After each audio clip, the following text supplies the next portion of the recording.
بسم اللہ الرحمن الرحیم۔ حضرت حسن بصری نے بلند آواز میں فرمایا، لوگو اللہ کا دروازہ کھٹکھٹاتے رہو، دروازہ ضرور کھلتا ہے۔ ایک بڑھیا نے سنا تو بولی، اے حسن، کیا اللہ کا دروازہ کبھی بند بھی ہوا ہے؟ حضرت حسن بصری یہ بات سن کر غش کھا کر گر پڑے اور فرمایا، اے اللہ پاک، یہ بڑھیا تجھے مجھ سے زیادہ جانتی ہے۔ اللہ اکبر، بے شک سب سے برا کھیل وہ ہے جو کسی کے خلوص سے کھیلا جائے۔ اللہ جب بہترین سے نوازتا ہے تو پہلے بدترین سے گزارتا ہے۔ اگر آدمی کی نیت درست ہو اور وہ کوشش شروع کر دے تو اللہ کی مدد آ جایا کرتی ہے۔ نبی کریم حضرت محمد کا ارشاد گرامی ہے کہ جب بھی آپ کھانا کھائیں تو آپ کو چاہیے کہ پیٹ کو بھر کر نہ کھائیے بلکہ کچھ حصہ خالی رکھیے تاکہ آپ کا معدہ کبھی خراب نہ ہو۔ زیادہ کھانے سے معدے خراب ہو جاتے ہیں جس سے بے شمار بیماریاں جنم لیتی ہیں۔ 4 چیزوں کے بارے میں بتایا گیا ہے جو انسان کو جلد ہی بوڑھا کر دیتی ہیں۔ نمبر 1، انسان کا زیادہ پریشان رہنا۔ نمبر 2،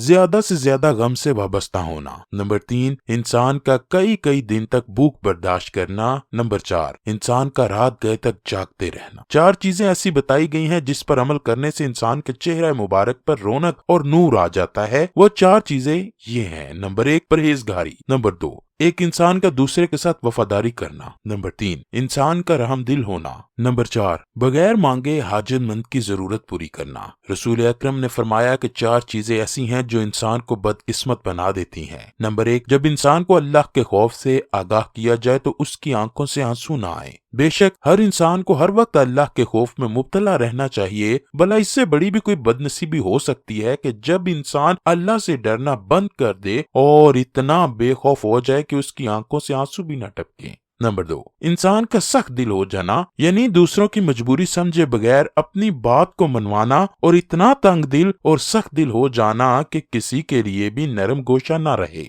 بڑا ہی بد نصیب ہوتا ہے وہ شخص جو اپنے گھر والوں کے لیے ہی سخت دل ہو جاتا ہے۔ نمبر 3، انسان کا لمبی امیدوں سے وابستہ ہونا، یعنی کہ انسان یہ بات کہے کہ میں فلاں سال آنے سے پہلے یہ کام کروں جس سے میری دنیا سنور جائے۔ وہ یہ بات بھلا کیسے کر سکتا ہے کہ اس کو موت بھی آنی ہے؟ کیا پتا کب اللہ کی طرف سے بلاوا آ جائے۔ وہ ہر وقت لمبی امیدوں چھوڑے رکھتا ہے۔ نمبر 4، انسان کو دنیا کی لالچ سے چھٹکارا نہ ملنا، جیسا کہ آج کل ہو رہا ہے کہ ہم دولت کمانے میں لگے ہوئے ہیں لیکن آخرت کو بھولے بیٹھے ہیں۔ آخر ہم نے ایک نہ ایک دن مر بھی جانا ہے اور وہاں جا کر حساب بھی دینا ہے۔ حضرت حذیفہ رضی اللہ تعالیٰ عنہ سے مروی ہے کہ رسول کریم نے فرمایا، جب ایک شخص کا اپنے خالق حقیقی سے ملنے کا وقت آیا تو اس نے مایوسی کی حالت میں اپنے رشتہ داروں کو اکٹھا کیا اور کہا کہ میں مرنے کے قریب ہوں، میری لاش کو لکڑیوں سے اتنا جلانا کہ میرے جسم کا ریزہ سڑ کر سوا ہو جائے، پھر ان ذروں کو تیز آندھی میں اڑا دینا تاکہ میرے جسم کے ذرے اکٹھے نہ ہو سکیں۔ جب وہ بندہ مر گیا تو رشتہ داروں نے اس بندے کی نصیحت کے مطابق اس کو جلا کر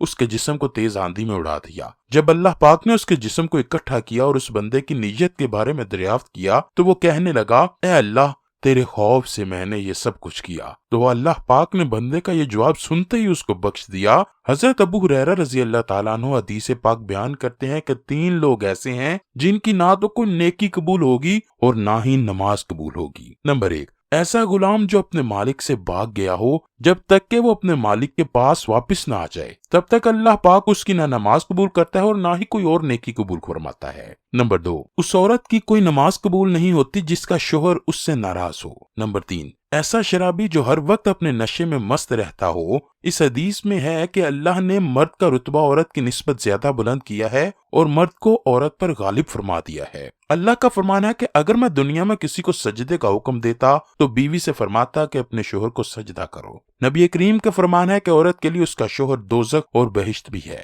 تو اپنے شوہر کو راضی کر کے جنت میں اعلیٰ مقام حاصل کر سکتی ہے اور اپنے ہی شوہر کو ناراض کر کے دوزخ کی حقدار بھی بن سکتی ہے۔ اللہ پاک نے مرد کو اتنا بڑا درجہ عطا کیا ہے کہ عورت کس طرح اپنے خاوند کو ناراض کر سکتی ہے، اور اگر ناراض کرے گی تو اپنا جنت کو ٹکڑا کر وہ جہنم میں اپنا مقام بنائے گی۔ نبی کریم نے فرمایا کہ خدا نے 3 آدمیوں کا گھر جنت میں بنایا ہے۔ نمبر 1، ایسا انسان جو حق پر ہوتے ہوئے بھی اللہ کی رضا حاصل کرنے کے لیے دوسرے بندے سے جھگڑا ختم کر دے۔ نمبر 2، ایسا شخص جو اپنے دوستوں سے مذاق کرتے ہوئے بھی جھوٹ کے پاس نہ جائے۔ نمبر 3، ایسا شخص جس کے اخلاق اچھے ہوں۔ حضرت سیدنا امامہ رضی اللہ تعالی عنہ نبی اکرم کا ارشاد بیان کرتے ہوئے فرماتے ہیں کہ اللہ پاک نے ایسے بندوں کا گھر جنت کے بالکل درمیان میں بنا رکھا ہے جو حق پر ہوتے ہوئے بھی دوسروں سے لڑائی جھگڑا نہ کریں بلکہ سب کچھ اللہ پر چھوڑ دیں کہ اللہ بہتر کرنے والا ہے۔ ایسا شخص جو دوسروں کے ساتھ مذاق کرتے ہوئے جھوٹ کبھی نہ بولے، ایسے انسان کا گھر بھی جنت کے وسط میں تعمیر کیا گیا ہے، اور جو اچھے اخلاق کا دامن ہاتھ سے نہیں جانے دیتا۔ حکماء کے مطابق 4 ایسی چیزیں ہیں جو انسان کو بہت جلد بیماری اور پریشانی کی طرف لے جاتی ہیں۔ نمبر 1، زیادہ باتونی ہونا۔ نمبر 2، بہت زیادہ سونا۔ نمبر 3، زیادہ کھانا۔ نمبر 4، لوگوں سے زیادہ میل جول رکھنا۔ 4 چیزوں سے رزق میں کمی آتی ہے۔ نمبر 1، فجر کی نماز ادا کرنے کے بعد سورج نکلنے تک سونا۔ نمبر 2، نماز کو چھوڑ دینا یا نماز کی پابندی نہ کرنا۔ نمبر 3، کسی کو دھوکہ دینا۔ نمبر 4، ہر کام میں سستی ظاہر کرنا۔ 4 چیزوں سے رزق میں اضافہ ہوتا ہے۔ نمبر 1، راتوں کو اٹھ کر نمازیں ادا کرنا، تہجد کی پابندی کرنا۔ نمبر 2، ہر وقت اپنے مال و دولت کی خیرات کرتے رہنا۔ نمبر 3، ہر وقت اپنے گناہوں سے اللہ سے معافی مانگتے رہنا۔ نمبر 4، ہر وقت اپنے رب کا شکر ادا کرتے رہنا کہ اس کے ذکر میں اپنے آپ کو مشغول رکھنا۔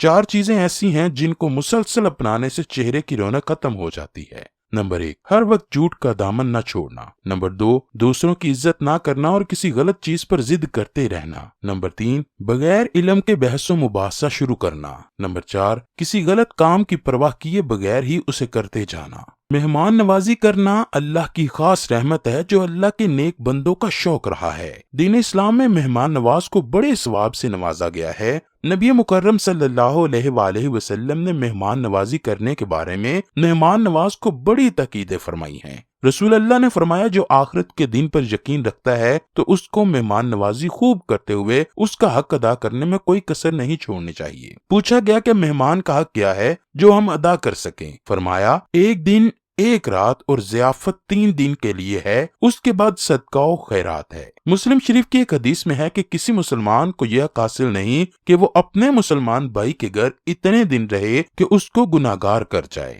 صحابہ اکرام نے فرمایا اے اللہ کے رسول، وہ مہمان کسی مسلمان بھائی کو گناہگار کیسے کر سکتا ہے؟ اس کا جواب دیتے ہوئے رسول اللہ صلی اللہ علیہ وآلہ وسلم نے فرمایا ایک مہمان اس کے پاس اتنے دن ٹھہرے کہ اس کے پاس مہمان کو کھلانے کے لیے کچھ نہ رہے۔ اللہ سے دعا ہے وہ ہمیں شیطان کے شر سے محفوظ فرمائے، ہمیں نیک عمال کرنے اور برائیوں سے دور رہنے کی توفیق دے، ہم سب کو رسول اللہ صلی اللہ علیہ وآلہ وسلم اور ان کی پاک آل سے سچی اور پکی محبت عطا فرمائے۔